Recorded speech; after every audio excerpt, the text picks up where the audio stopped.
Hashize iminsi mikeya cyane kampani yitwa Neuralink iyobowe n'umuherwe witwa Elon Musk wo mu gihugu cyo muri Amerika ashyize hanze ubushakashatsi arimo arakora bwo gufata microchip akayishyira mu bwonko bw'umuntu kugira ngo ubwonko bw'umuntu bube bwabasha gukora ikindi kintu cyose umuntu atagikoresheje amaboko yiwe.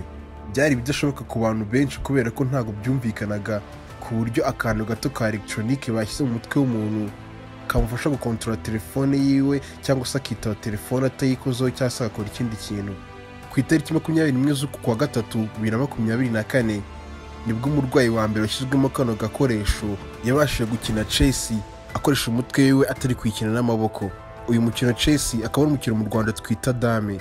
Iyi ni video mubona imbere yanyu y'uyu murwayi arimo arakina dame akoresheje umutwe wiwe ushyizwemo kari agakoresho cyangwa se kitwa microchip. Ku munsi ukurikiye waho undi murwayi washyizwemo kano gakoresho nibwo yaje gukora post cyangwa se tweet kuri X akoresheje umutwe